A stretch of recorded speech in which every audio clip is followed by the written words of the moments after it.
Hey everyone, it's your man GH002 coming back at you with another video. Today we're going to be reviewing the 1/60th scale SV-51 Ivanov Custom Final Showdown version. This is an SV-51. For any of you that don't know, this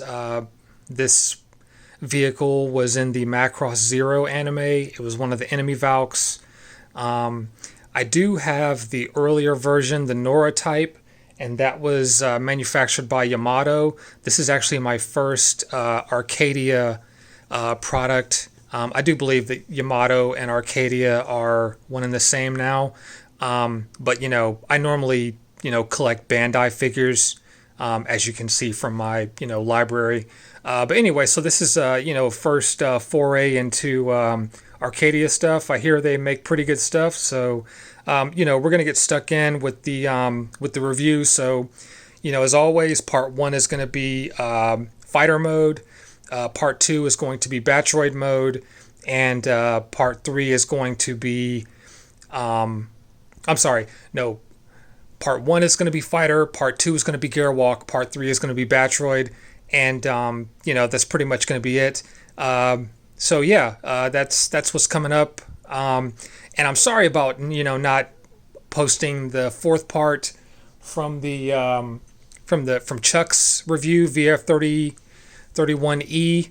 I just got really busy, and I forgot to post that 4th video. But I will definitely bring him in Batroid mode, just kind of as a comparison to the SV-51, so we can kind of make up for it here. Anyway, so yeah, that's pretty much it as far as the intro goes. So here's the box. Very nice box, very large box.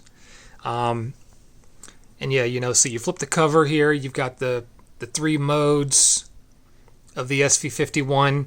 And yeah, you can see everything kind of here in the plastic. I'm going to pull this out for you guys.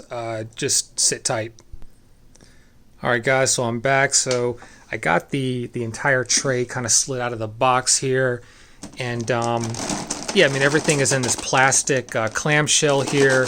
We've got the ordnance, we got the pilot figure, the Valk itself, a couple of these overwing boosters here, and yeah, just more ordnance. So I'm going to get all this out and pretty it up when we do the fighter review.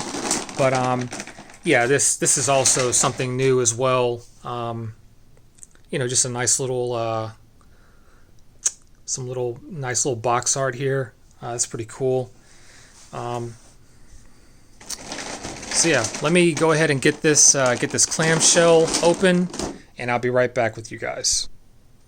Hey guys, so I'm back. So I lifted the clamshell off. Here it is, just kind of sitting in the tray. I'm not really going to go too much farther with this part of the review, but I know that the box says 1/60th scale, but this thing is freaking huge. It is huge. When I start part 2, I'm gonna put this up against one of the Bandai DX Chigokins that I have, just so you guys can really get a feel for the scale. I mean, this thing is massive, and I do remember from the anime that the SV-51 was larger than like the VF0, but you really don't have a good sense of scale until you put them both side by side. I mean, it's really kind of crazy that they call this figure 1/60th scale. Anyway, that's going to be it for this part of the review. If you made it this far, I appreciate you watching, and stay tuned. I'm going to be back with part 2. I promise this time. Peace.